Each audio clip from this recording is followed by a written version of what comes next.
you might not be a normal kind of church goer. This is kind of the part of the service where we talk a bit about what the Bible, all right, an ancient text, has to say about our lives. We actually believe in church here, all right, that song, Give Me Jesus. We're going after God. We want His will in our life, and we believe that the Bible actually has some wisdom and some power in it for us tonight. So that's what we're going to be doing, and we're between two series, and so pretty much Dan, who's the senior pastor here, said, Zach, you can preach on whatever you want. Come on, that's a woo for me. There's some woos out there, which is great as well. So tonight what we're talking about is the story of Gideon, and you may not know what that is at all, but I'm going to start with this concept of God's will. We want to actually live God's will. That's what Christians are trying to do. All right, and we get it wrong lots of the time. But if we're not living in God's will, we're living in our own will. We're living in someone else's will. And we might actually end up somewhere where we don't want to be. We might end up as someone that we don't want to be. And so what we're going to look at tonight is, okay, what is God's will? And what is our reaction to it? And that's kind of the story of Gideon. But I thought I'd start with a story tonight. It is about the Crystal Cascades in Cairns. Has anyone ever been to the Crystal Cascades? Yes, good, there's a hand. Awesome, there's a couple of hands. Beautiful spot. It's in Cairns, and it's just kind of north up a mountain a little bit. And I think I got a photo on the screen of what it looks like. Look at that. Oh, beautiful. And it's always super hot in Cairns, but in the Crystal Cascades, the water's super cold, probably too cold, in fact. And what you kind of do is you drive up this mountain a bit, and this water comes down off the mountain, and it's just so like pristine, so pure, so good. I'm not really a naturopath, but I'm sure it's great for your skin, it's great for your body, it's all that kind of stuff, all right? This water is unreal. And I remember, I've been there quite a few times, in fact, because I've got family in Cairns and gone up there a few times. But I remember one time when I was 10 years old, there's a photo of me when I was 10. Look at that guy. My brother, someone wolf whistled, come on, and it wasn't my wife. My brothers used to call me bowling ball head, and now you can kind of see why. It's kind of a round head that I had. I went to the Crystal Cascades when I was 10, and it's normally just really calm and really beautiful, and you just kind of sit around in it and relax. This time there was quite a bit of rain that had kind of just come through. And I went with my cousins who are a bit older than me, and to be honest, a lot more adventurous than me. And this water, when the rain kind of comes down off the mountain, you can kind of see as it's going over the little mini waterfall there, it can actually pick up a bit of a current. And as this water was kind of hitting the mountain, the current was really picking up quite a bit. And I remember jumping in the water, and it's flowing, and you're kind of floating all the way down as you go, try and grab onto the next rock. And my cousins were kind of always like 3 rocks ahead of me, and they're like, Zach, come on. Let go, and you let go, and you kind of fly down to the next rock. You try and grab onto it. I remember one time there was like a log over these rocks, and I had to kind of go under the water to try and get to the next one. I'm not that adventurous of a person. It was kind of a bit scary. One time I felt like my head went underwater for like 2 minutes. It was probably like 3 seconds, 10-year-old Zach, but it felt like 3 minutes. This is kind of what God's will is like a bit. It's a little bit scary, it's a little bit unnerving, but there's a power to it, there's a joy in it, there's an excitement about it. I remember being a 10-year-old, I still remember it today, thinking that was awesome. And this is God's will, all right? And we'll talk about what it looks like in the life of Gideon, but I want to kind of do a little bit of teaching, all right? I was a teacher in a formal life, still teach at a school called Mueller College, and so I thought I'd just explain a little bit about what the Bible means when it says God's will. Are you ready to learn something? Yes, okay, good, thank you. So, if we go back one slide, that's good. There's 3 kind of wills, and I'll try to explain what these are, and then I'll talk about how it applies to us and the story of Gideon. First of all, in the Bible, it talks about God's will, and in fact, sometimes people call this the sovereign will, and I'm just calling this the will for all. This is like an all-encompassing will. It's not really like the Crystal Cascades or a river. It's more like a tsunami, I can tell you that. All right? And God's will is this powerful force, this will for all, and it's pushing through with incredible power towards something. And I've got a few points about what God's will for all looks like. It encompasses all people and all creation. All right? Everyone sitting here is part of this will. It's like a tsunami pushing forward. You can't get out of it. His all-powerful plan for all of creation, even the earth, even the heavenly realms, God's got this will for all, this sovereign will that's kind of pushing on. It's working out for good for those that love him. Romans 8:28. Not even evil can stop it. There's this interaction between Jesus and his disciple Peter. It says even the gates of hell are not going to prevail against the church. There's a will that God has, and it is a will for all, and it is pushing through like a tsunami. Even if you make a wrong decision, it can't change God's will for all. It can't change his sovereign will. God decides it, it's decided, and it's happening, and it's moving on. And there's an excitement in that if you're a Christian tonight, because you can rest and relax a bit because God's got a will and he's got a plan and it's pushing through like a tsunami and it's good. And even if you stuff it up, it doesn't really matter because God's got it covered. So you can take a breath of fresh air. That's good. God's got a will and it's rolling out. Good, that's got 3 muted claps. Perfect, thank you, Naomi. Now within that, so that's kind of all-encompassing all of God's will. Within that, all right, there is a will for us. And so there's this sovereign will that God's just throwing out like a tsunami, and it's just pushing right towards the end of time where he sorts everything out. But inside of that, there's a will for us. And this is the same for all people in this room. God has a will for your life, and it's described in the Bible. I can't go into every single thing that's in the Bible tonight, all right? But there's a clear will, and it's the same for all of us. I've got a few points up here about what this will looks like. There's a desired way for us to live.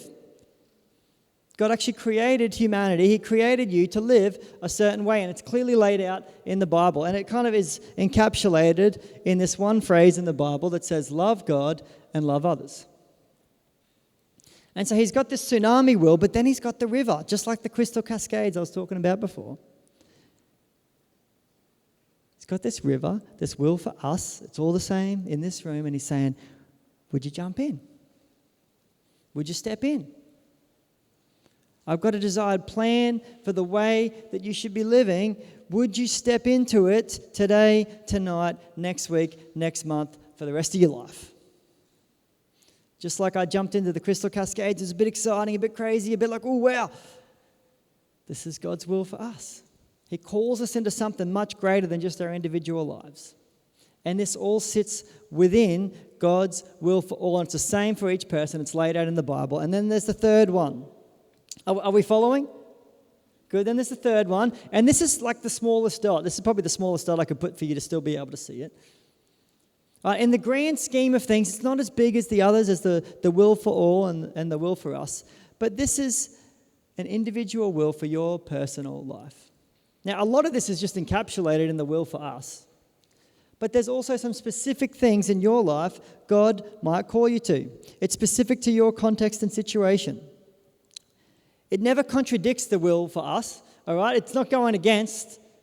Right? It's not saying, hey, I want you to be unloving towards somebody. God's not. No, he's already commanded you to be loving. But there's specific things maybe in your life. Maybe it's like a job situation. Maybe it's a friendship to pursue.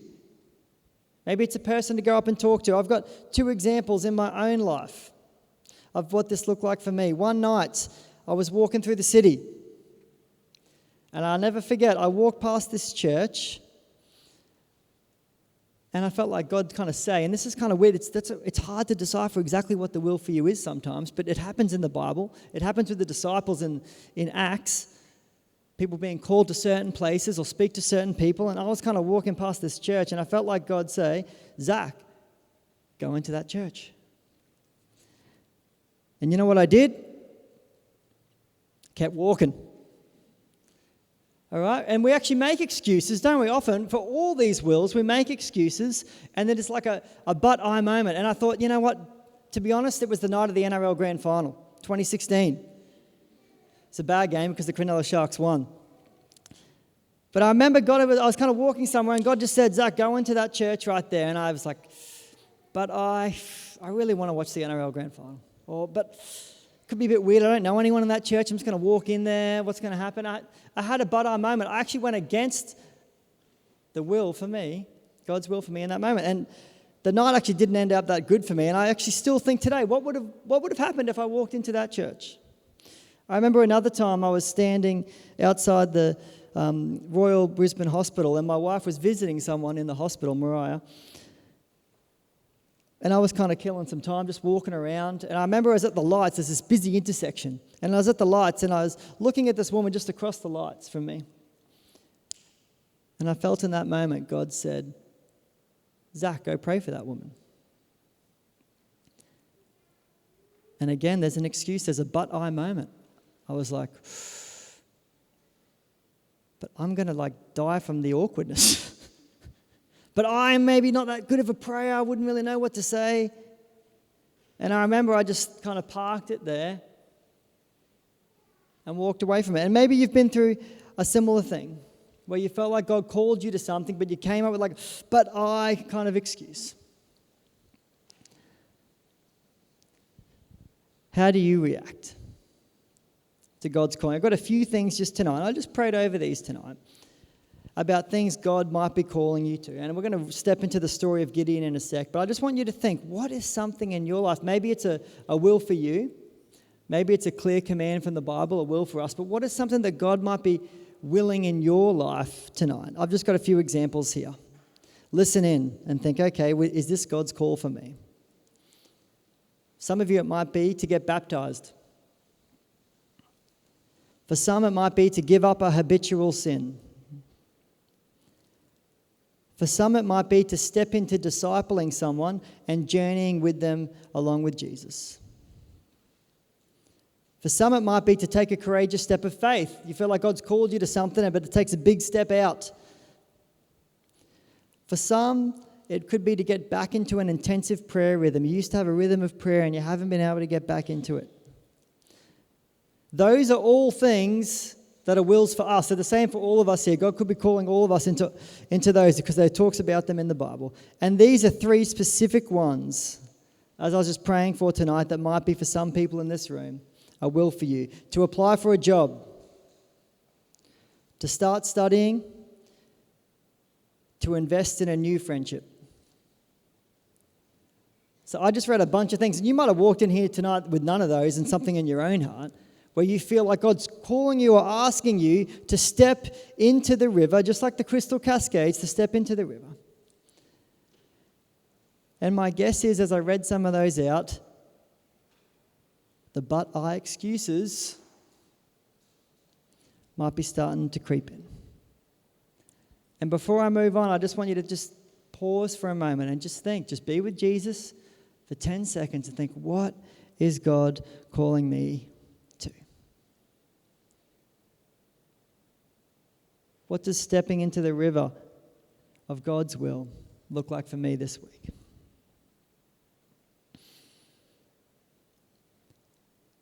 All right.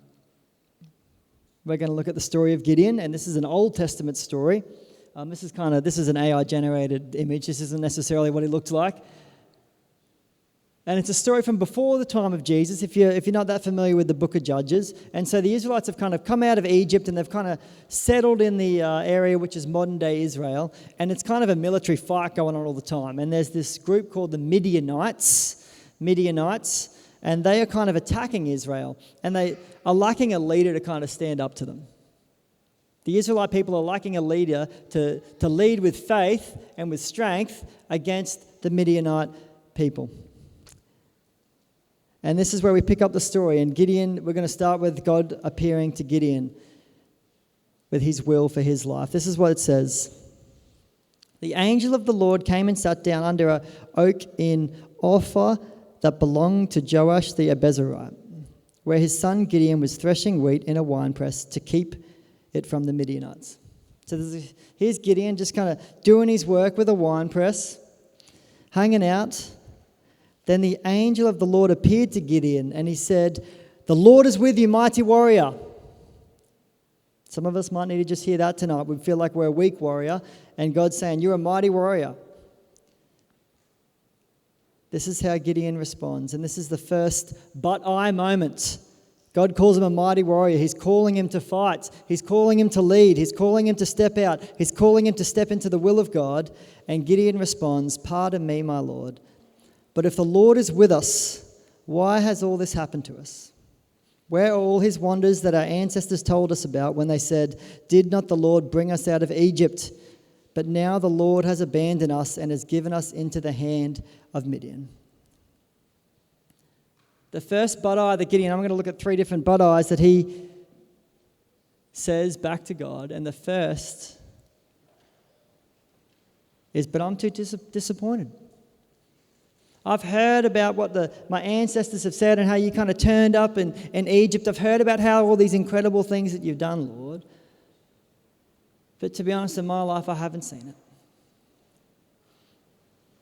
God might be calling you to step into the river, but you feel like I haven't really seen you come through. Maybe you're thinking, Zach, you don't know what I've been through. You don't know what God has allowed. You don't know how much I'm struggling right now and disappointed. And I can guarantee many of us in this room have been through very difficult things. I can tell you God knows what you're going through and He's with you. He doesn't just look over your disappointment. In fact, very interestingly, God doesn't reply to saying, stop being disappointed. In our disappointment, in Gideon's disappointment, this is how the Lord responds to him. With the first but I'm too disappointed. He says, go in the strength you have and save Israel out of Midian's hand. Doesn't say, oh, you're too disappointed, I might move on to the next person. Some of us here might be sitting in our disappointment, and God's message is to go on the strength that you have. There's an incredible strength that God has placed in you, and to step that out, to walk that out. You see, God sees something. You may be disappointed and not be able to see it in yourself. God sees a strength in you don't actually see. No one was expecting Gideon to be the bloke to come and save the day, which he does later on in this story. And yet, in the very disappointment, in the ways that he hadn't really seen God move, God sees a powerful strength in him, and He sees the same thing in you tonight. Maybe that was for you tonight. The story goes on. There's a second but-I. That wasn't enough. God just says, go with the strength. He keeps making up excuses. We'll keep going on with the story. Pardon me, my Lord, Gideon replied. But how can I save Israel? My clan is the weakest in Manasseh. And so there's 12 different tribes within the tribes of Israel. So we're saying, I've got the weakest family, essentially. And I am the least in my family. When he's called to step into the will of God, his response is, I'm too weak. I don't have what it takes. I don't have the talents. I don't have the experience. I didn't have the connections. I didn't have the right habits in my life. I'm too sinful. And for many of us, when we're asked to step into the river about what God has for us in our life, our response can be, yeah, but I don't actually just have what it takes. Interesting again, God doesn't disagree. But He replies, yeah, you might be weak, but I'm going to be with you. I'm calling you into something far beyond anything you can do. I know that. But God's with you. In the last job that I had before here, I was working at a school, Mueller, which is just across the road here, and I had lots to do with the student ministry side of the school, and it's a Christian school. And I tell you what, I was taken back by the way God used the young people. I was like gobsmacked. And I remember I was talking to this one girl, and I just asked her, hey, we're going to take a bunch of students, we're going to go to another school that you don't know any of the people there. It's already sounded a bit daunting. And I want you to get up just like this and speak to all the students in the other school. Do you know what her response was? In a way, but I'm too weak. I remember her saying to me, I don't really think I've got what it takes to do that. I don't really think like I've got enough experience in that kind of thing. I'm a bit scared too, getting up and everyone else looking at me. How do I know what to do? And I remember she said to me, but sir, because you're asking me, this must be from God. And I got to witness this girl get up and speak in a room like this and just share the gospel and just see 30, 40 people coming forward to just receive Jesus in response at a random school we'd never been to before.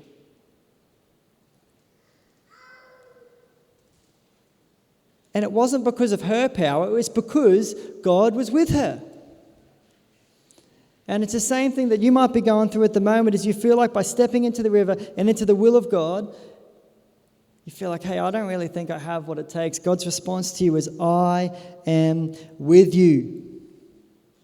And if you're a Christian tonight, what that means is that you actually have the Holy Spirit, God himself, living within you. And so there can be no calling too big for God. Therefore, there can be no calling too big for you. You think Gideon at this point would be like, yep, cool, got it. But he doesn't. He actually has a third excuse. We'll continue on the story. He has a third but I. Gideon replied, if now I have found favor in your eyes, give me a sign that it is you really talking to me. I think, mate, you just heard from God. Honestly, you're asking for another sign? And actually the story goes on. He asked for 2 more signs even after this. Please do not go away until I come back and bring my offering and set it before you. Even in hearing God 2 times so clearly and hearing the encouragement from God, saying, I am with you, I see a power in you, Gideon's still so unsure. And maybe that's your but I tonight. God might be calling you into something, but you're thinking, still just a bit unsure. Still just not 100% certain this is the right thing. Story from my life is I've just started pastoring here. I work here now at Lifepoint Church. I've come on as young adults pastor just to start this year. And I actually felt the call to be a pastor 10 years ago. I remember a guy just called me up on the phone one day and said, I actually remember where I was standing. He just kind of called me. I didn't know the guy. I was like, what is this number? And I just started talking to him. And he said, hey, just been talking with God, and I feel like you're meant to be a pastor at our church. This wasn't this church here. I wasn't even going to this church at that point. And I remember I went and met with this guy. I didn't even know him at the time, and kind of talked to him. I was like, I don't even know I was pastoring. This was 10 years ago. I would have been, 23, 24.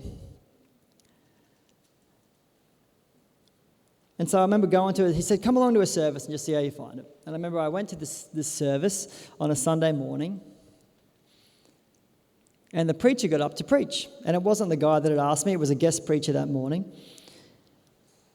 And the preacher spoke 10 years ago in this church as I sat there as a school teacher. And he said, I used to be a school teacher. And I just wish I got into pastoring earlier. I'm sitting there thinking, oh my gosh, is this guy talking to me? Later on, I remember I was driving a school bus home from a school event. And I remember I was just praying. I kind of had to make the call by that Saturday. And I remember just praying through it. Oh, God, should I go into pastoring? And I'm like, what should I do here? This is a tough call.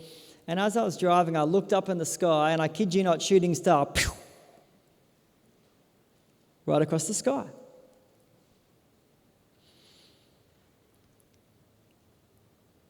I didn't go into pastoring 10 years ago.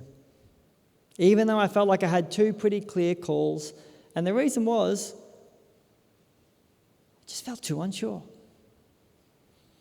And maybe you're in a similar space tonight, and I can tell you about our Jesus, out of his graciousness, out of his goodness.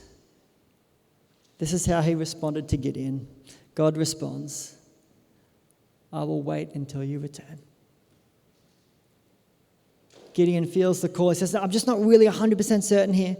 I'm just going to go out and what he was doing is going and getting a sacrifice and putting an altar, and he's waiting to see the flame of God to appear to be sure that it was really God. I felt like if I was God in that moment, I'd just be like, Gideon, come on. Sometimes we feel like God's going to react to us like that. And yet his response is, I will wait until you return. God will wait. And he waited for me in this last 10 years as I felt the call of pastoring 10 years ago. God patiently waited, and he'll wait for you. I don't know what your calling is in your life.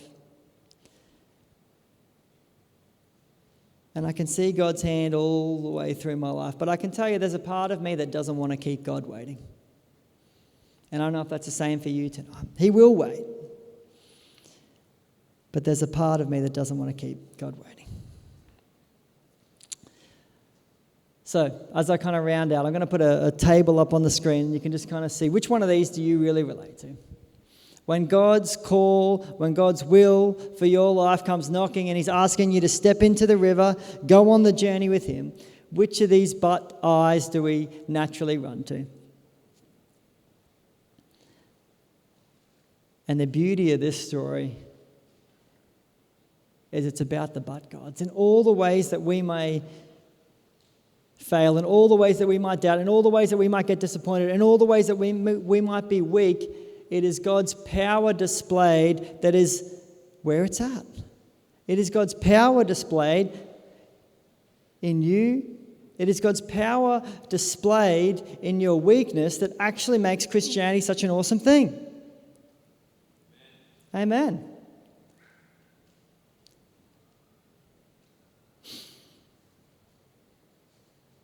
God is choosing you to be part of his will. Not in spite of the but eyes, but maybe in fact because of them. Maybe it's the fact that Gideon was so disappointed. Maybe it's the fact that he was so weak. Maybe it's the fact that he was so unsure is the exact reason God chose him. And that could be the same for you. And so how do we respond tonight? It's just simply this. We'll go back just one slide. It's just to focus on the but gods. You can be thinking about your but eyes time after time. You can be thinking about your own excuses, and you can be thinking about, I've really got to give this up. I've got to be more dedicated. I've got to be more sure. I've got to be stronger.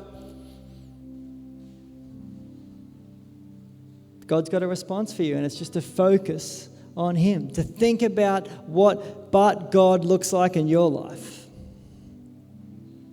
And so that's my challenge for you this week, is just to focus on what God can do as we lift our eyes to see what he's got, how he's going to use our weakness, how he's going to use our excuses. We see the power of God displayed. I just got one last story to finish.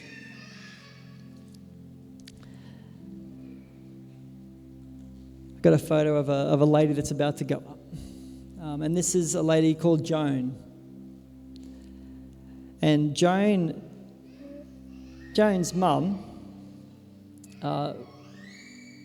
was a teacher out in the country in the 1920s. And Joan's mum found herself pregnant without a husband. And the 1920s, that was very frowned upon, not all within culture at that time. And so Joan's mum came back to her home and gave birth to Joan and left Joan there to be brought up by her uncle and her auntie. She went back out to the country, Joan's mum did. And Joan kind of grew up, and she grew up not ever knowing who her dad was. She grew up in not a very kind of secure, normal household. She grew up with her mum not around at all. She grew up very confused. And Joan then went on to have a family of her own. And I'm sure she had lots of but eyes. I'm sure she had lots of excuses. But I didn't have really that healthy of a background. How do I know how to invest into my kids? But I had a mum that was absent. But I had a dad that rejected me and I never met. I'm sure she had lots of excuses, but I can tell you what God was able to do through this woman's life is powerful. She raised 3 incredibly dedicated kids to God. And it's not because of her strength, but it's because she just kept looking to God. And the reason I know this is because she's my grandma. That's my dad's mum right there. That's my grandma. And she always just had an eye to see but what God can do. And she prayed like it.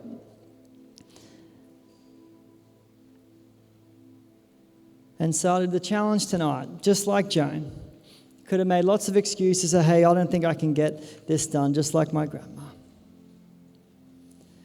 is to look to God. And I'll just finish with this, is that Jesus' sacrifice on the cross makes this all possible. That there's no but I that can get in the road between you and God tonight. I can imagine God the Father kind of saying to Jesus, hey, look, this is the plan. You're going to be going down to earth. You're going to be getting sacrificed on a cross for the atonement, all right, for the rectifying of all sins. And I can imagine Jesus saying, as we all probably would, but I'm too holy, I'm too righteous, I'm too good. And Jesus lays that all aside so we can come to him tonight and bring our bud eyes and just receive what God's got for us, to see what God can do. I'm going to pray as we finish tonight, but I just want to open up. There might be some people here tonight that are just like, you know what, I really need to bring this before God. I've been sitting on an excuse. I've been not stepping into God's will, and I just need some help. I need some guidance. I need direction as to how I can just look to him. And I just want to encourage you to we've got some prayer seats down the front here. We're going to stand in a moment and just sing some worship to God and just respond from the core of our hearts to just say, but God. And I just want to invite, if you want to come and you can take a seat here, there'll be a prayer team that can pray with you. If you want to just respond in your heart and say, yeah, I just want to hand this over to you, God. I just invite to, sometimes people just come down, take a stand at the front, just as a symbol to just say, God, you've got this. God, I lay down my excuses. We hope you loved our message today. And if you want more, we just want to really invite you to Easter at Lifepoint. Come along. If you're in the area, if you're around Moreton Bay, jump on our website, check it out. We'd love to see you there.